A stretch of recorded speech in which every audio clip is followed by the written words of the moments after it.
Bismillahirrahmanirrahim. Assalamualaikum warahmatullahi wabarakatuh. Alhamdulillahirabbil alamin. Wassalatu wassalamu ala nabiyyina Muhammadin wa ala alihi wa ashabihi ajma'in. Amma ba'd.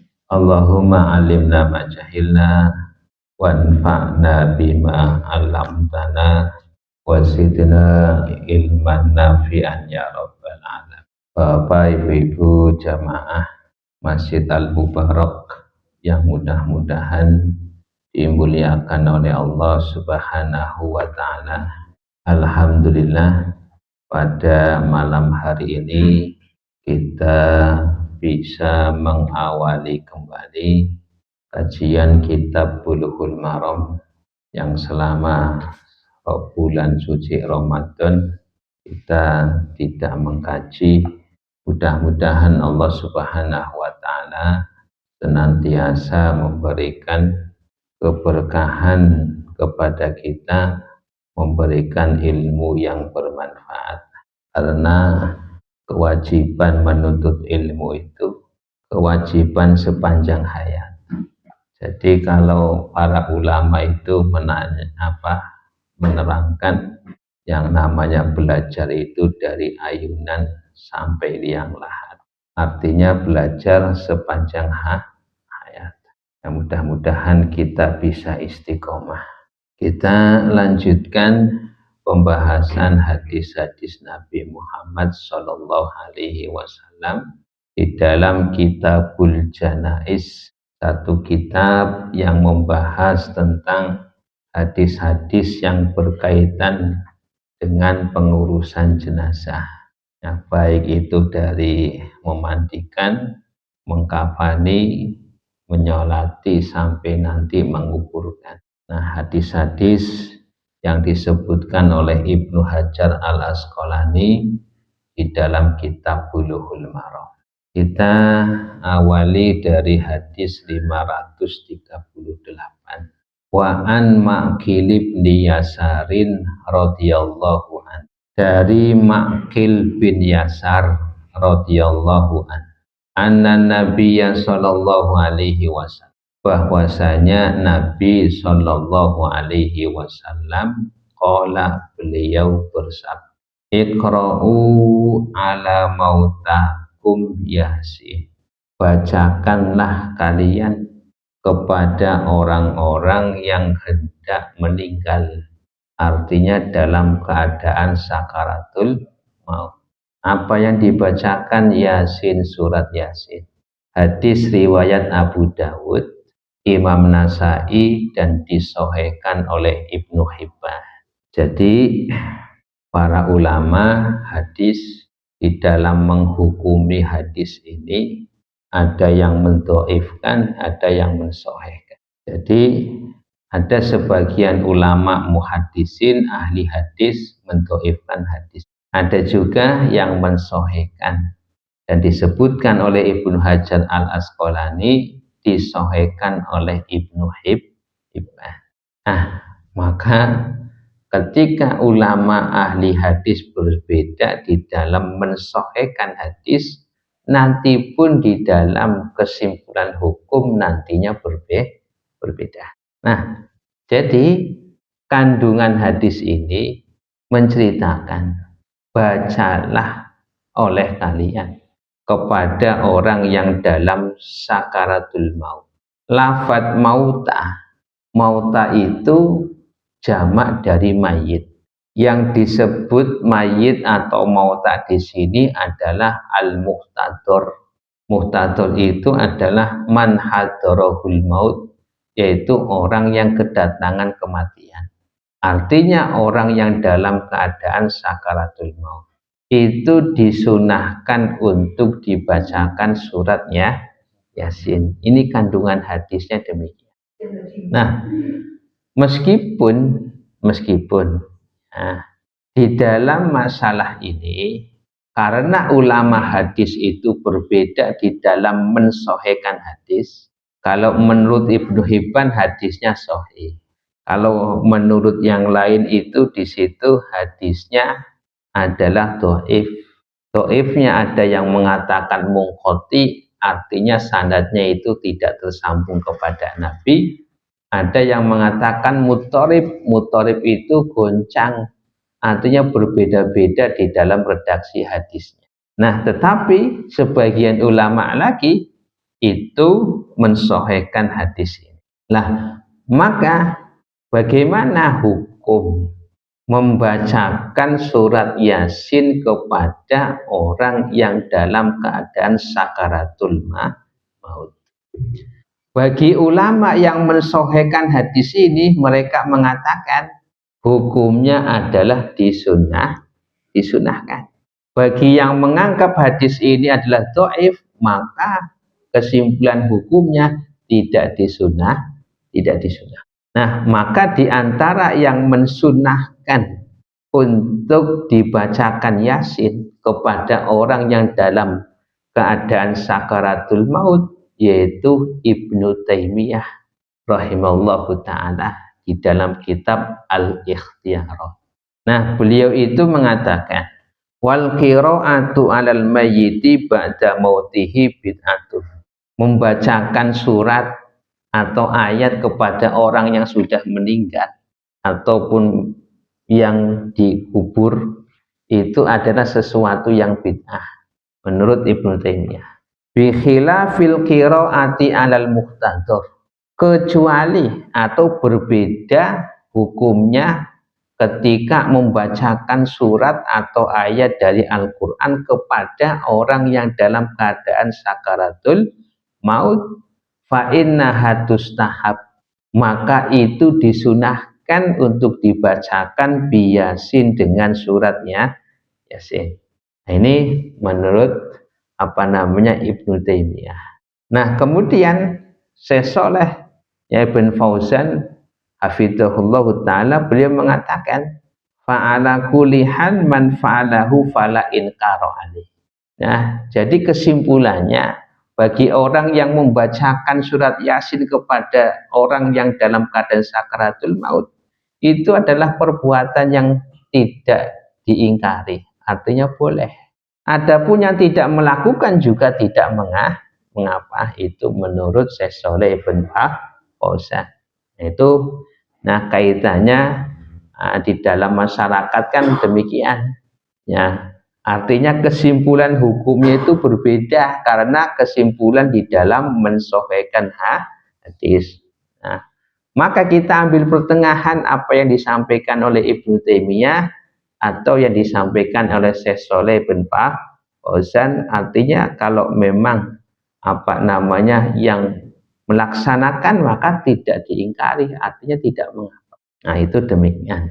Ini adalah perkara yang penting yang saya sampaikan. Ini berdasarkan apa yang disampaikan oleh para ulama dan juga muhaddisin. Nah, Bapak Ibu yang mudah-mudahan dimuliakan oleh Allah Subhanahu wa taala. Hadis berikutnya hadis dari Ummu Salamah. Wa an Ummi Salamah, dari Ummu Salamah radhiyallahu anha qalat, beliau berkata, dakhala Rasulullah sallallahu alaihi wasallam ala Abi Salamah. Rasulullah sallallahu alaihi wasallam mengunjungi Abu Salamah.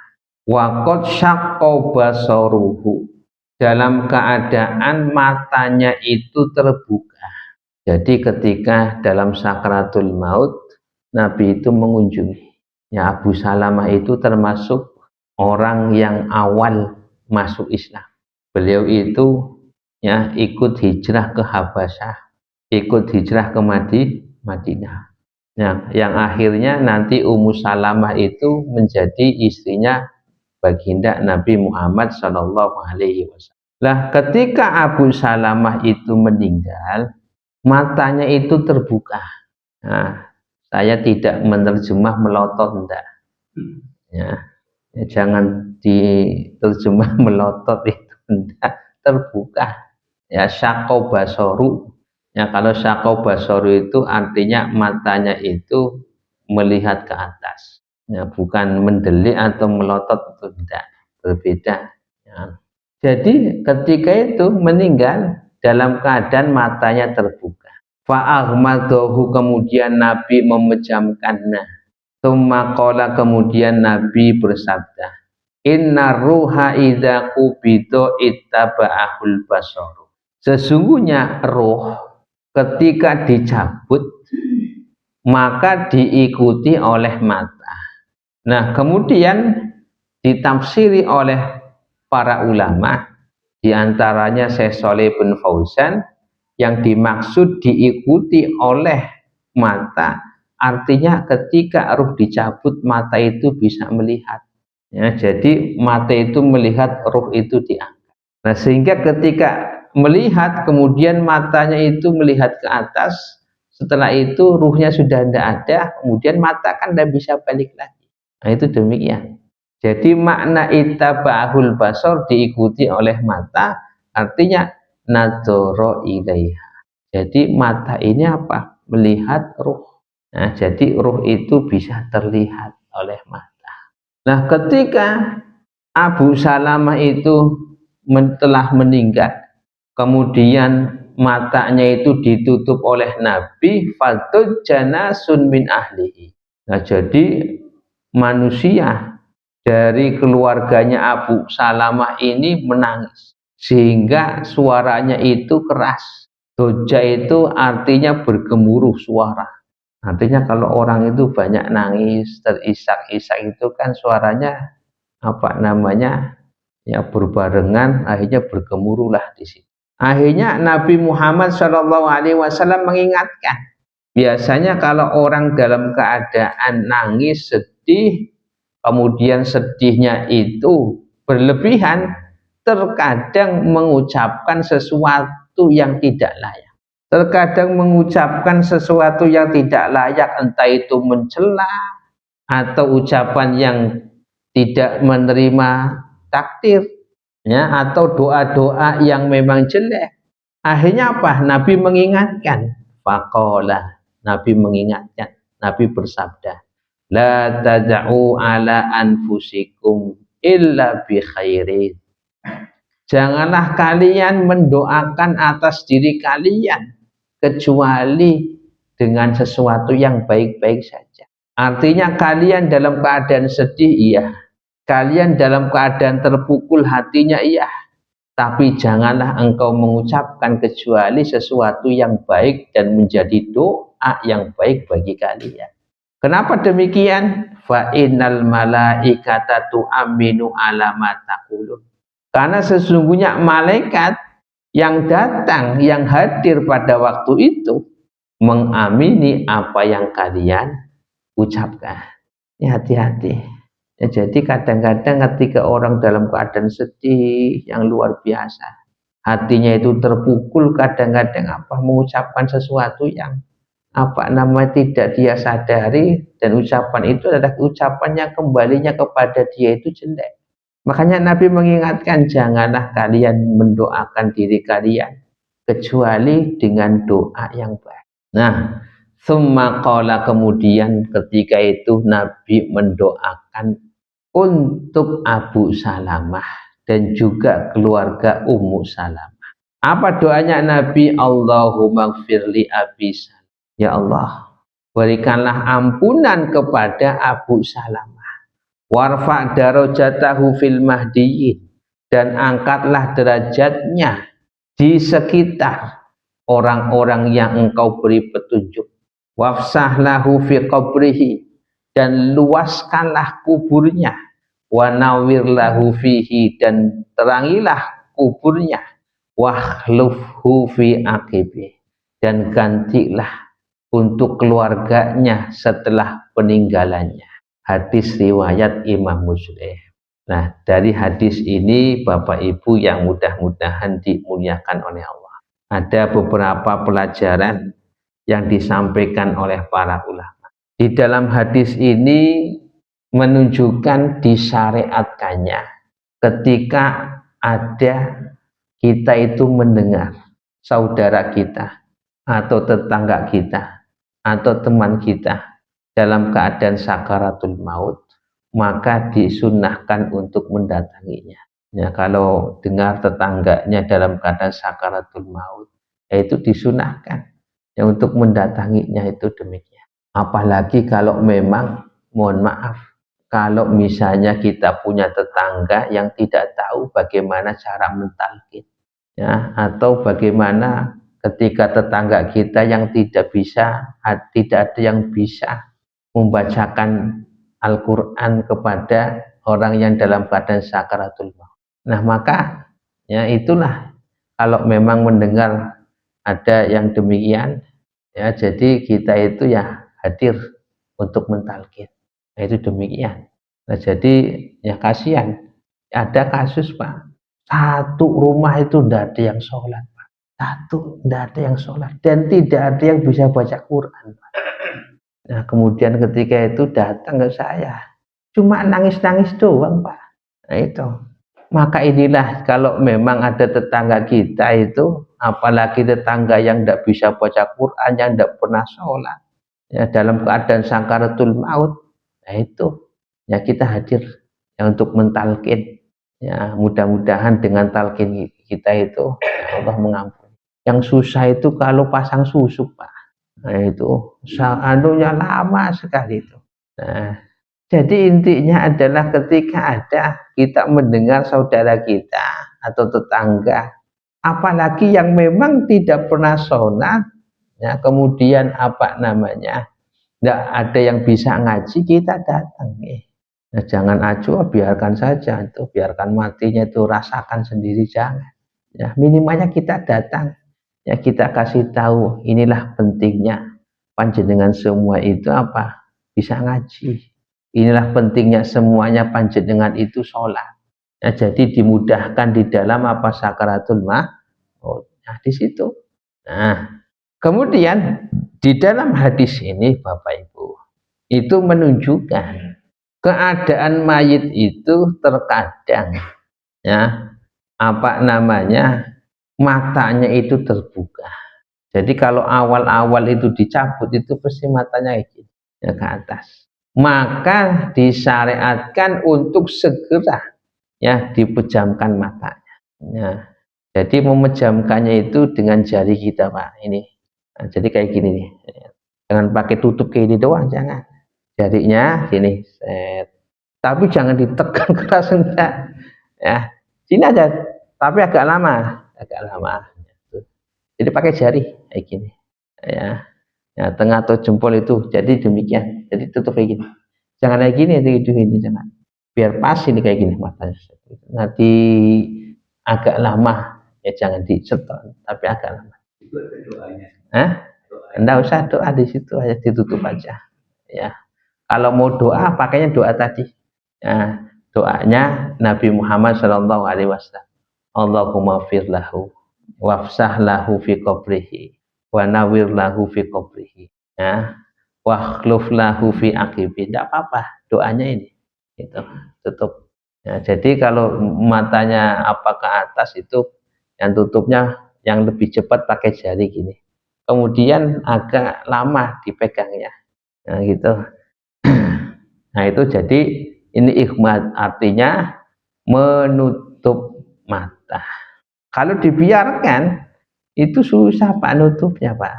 Ya, kalau mayit itu dibiarkan membuka kayak gini terus, ya itu susah, Pak. Ya. Makanya ketika dicabut nyawa itu futur namanya. Futur itu dalam keadaan kalau bahasa gitu masih hangat lah. Ya, persendian itu masih bisa digerak-gerakkan.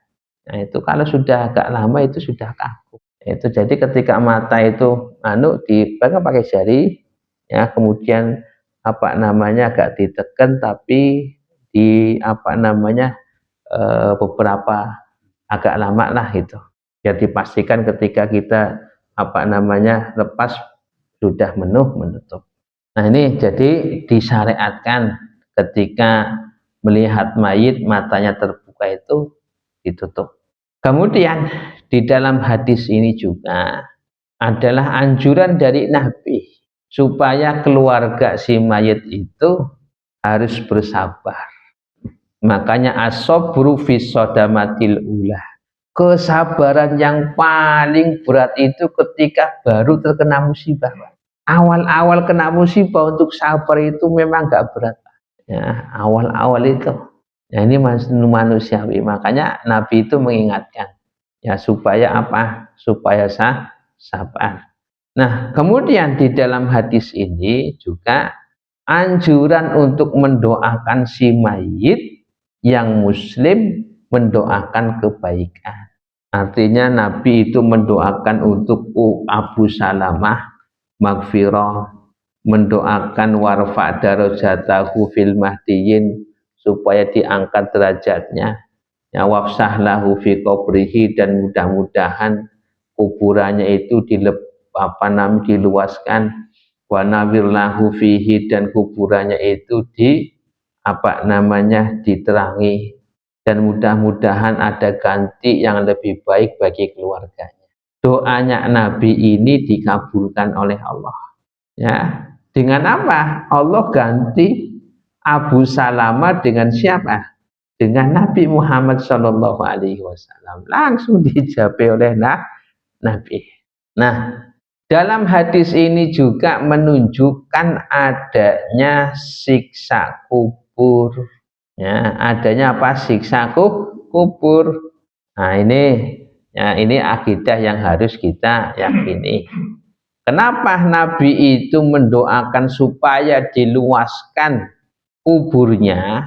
Berarti ada yang disempitkan kuburnya. Kenapa Nabi itu mendoakan supaya kuburnya itu diterangi? Maka ada kuburnya yang gelap gulita. Ya, sebagai apa? Bentuk adanya siksa kubur. Ya, soalnya ada sebagian orang yang tidak percaya adanya siksa kubur. Ada sebagian kelompok itu tidak mempercayai. Tetapi ahlu sunnah wal jamaah itu di dalam perkara ini ada yang namanya siksa kubur dan nikmat kubur. Nah, Nabi itu kan mendoakan supaya apa? Kuburnya diluaskan. Nah, jadi mafhum mukhalafahnya, oh berarti ada yang memang apa? Disempitkan kuburannya. Nabi mendoakan supaya apa? Kuburnya itu diterangi. Berarti ada kuburnya yang tidak diterangi atau gelap gulita. Nah ini. Nah, kemudian yang ketujuh, mendoakan kebaikan kesudahannya si mayit.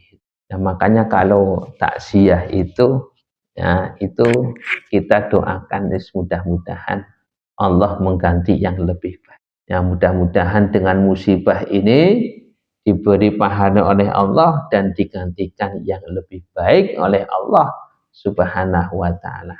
Itu kalau memang takziah itu demikian. Ya, kalau takziah itu mendoakan. Intinya takziah kan mendoakan. Ya, supaya sohibul musibah itu terhibur, demikian. Nah, berikutnya hadis ke-540. Nah, ini masih menerangkan tentang awal-awal kematian. Wa an Aisyah radhiyallahu anha. Dari Aisyah radhiyallahu anha. Anna Rasulullah sallallahu alaihi wasallam. Bahwasanya Rasulullah sallallahu alaihi wasallam hina tuwfiya, ketika beliau itu wafat, sujiya biburdin hibarotin, Nabi itu badannya ditutup dengan kain yang bergaris, muttafaqun alaih. Nah, ini di dalam hadis ini diterangkan ketika mayit itu sudah meninggal, artinya seseorang itu sudah dicabut ruhnya, meninggal, maka proses selanjutnya adalah apa? Menutupi mayit itu dengan kain. Segala yang menempel di anggota tubuhnya itu dilepas semuanya. Ya, jam tangannya dilepas, cincinnya juga dilepas, pakaiannya juga dilepas, kemudian ditutupi kain. Dari ujung rambut sampai ujung kaki itu tertutup. Nah, maka di sini menunjukkan adab kita, ya, sebagai orang yang masih diberi kesempatan hidup, Ketika ada seseorang baru meninggal, maka segala yang menempel di dalam di tubuh itu apa? Diambil dan dilepas. Nah itu, jadi pakaiannya itu dilepas. Kalau memang ada cincin, ada gelang, ada kalung misalnya, itu dilepas semuanya. Karena itu nantinya akan menjadi harta waris. Ya, akan menjadi harta waris. Ya, ya jadi apa namanya demikian. Yang susah itu ketika ada orang meninggal pakainya celana.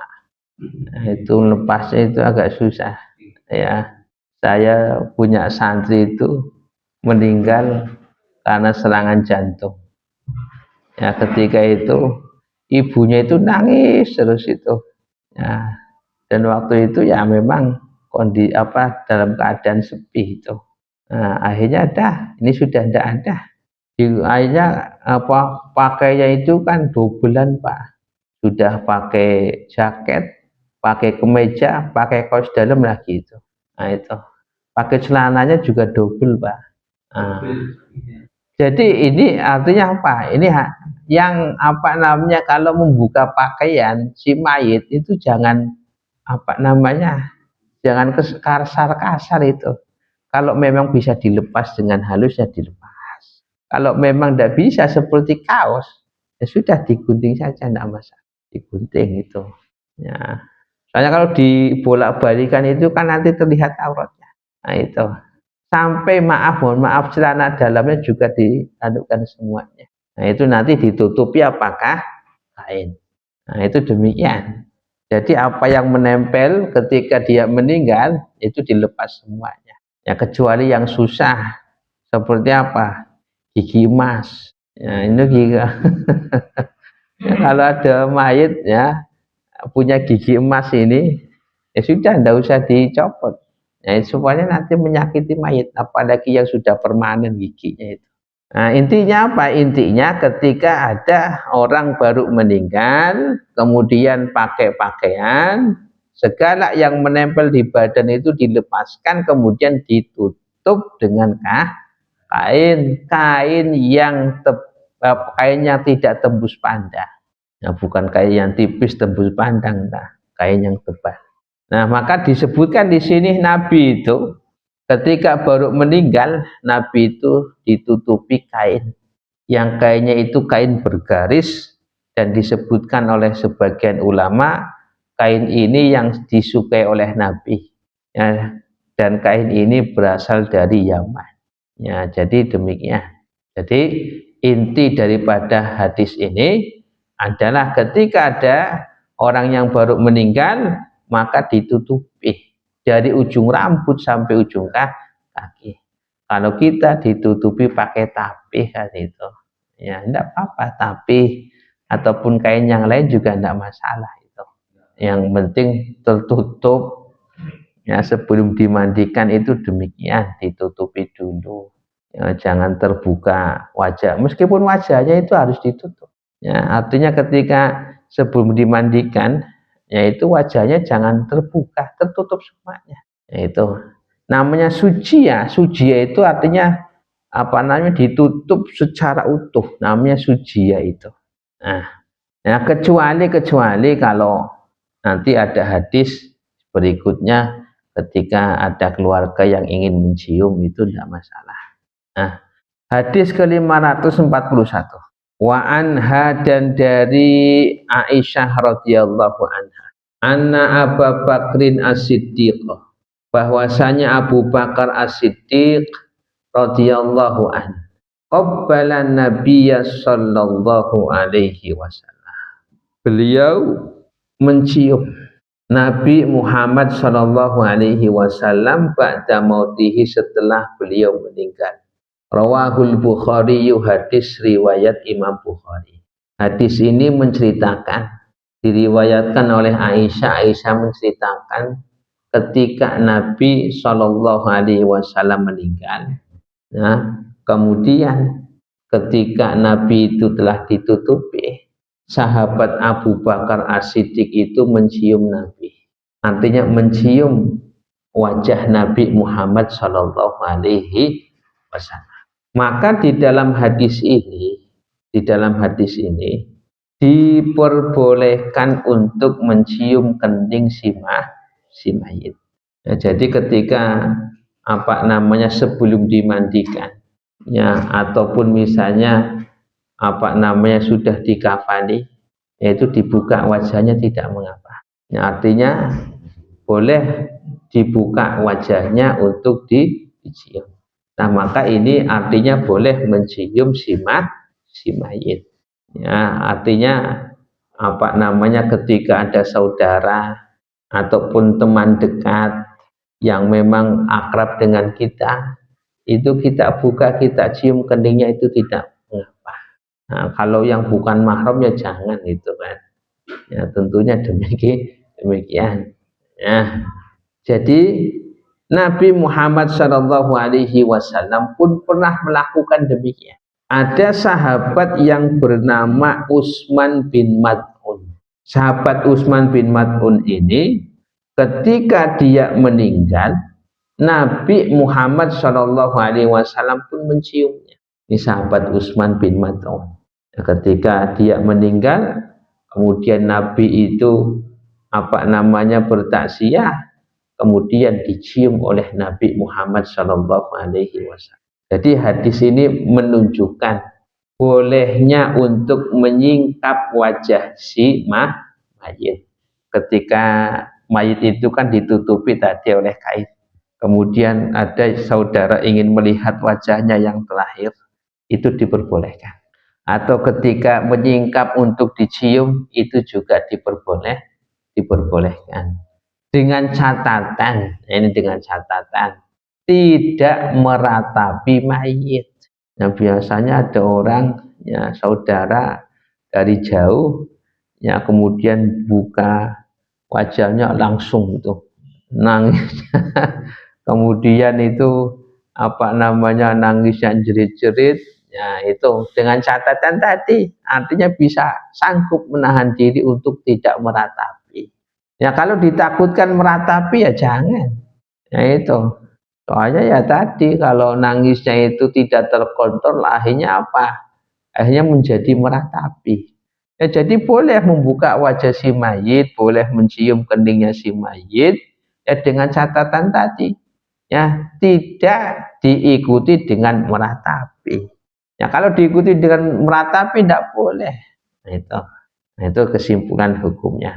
Nah, hadis berikutnya 542 ini penting juga. Wa an Abi Hurairah radhiyallahu an. Dari sahabat Abu Hurairah radhiyallahu an. Anin Nabi sallallahu alaihi wasallam. Dari Nabi sallallahu alaihi wasallam.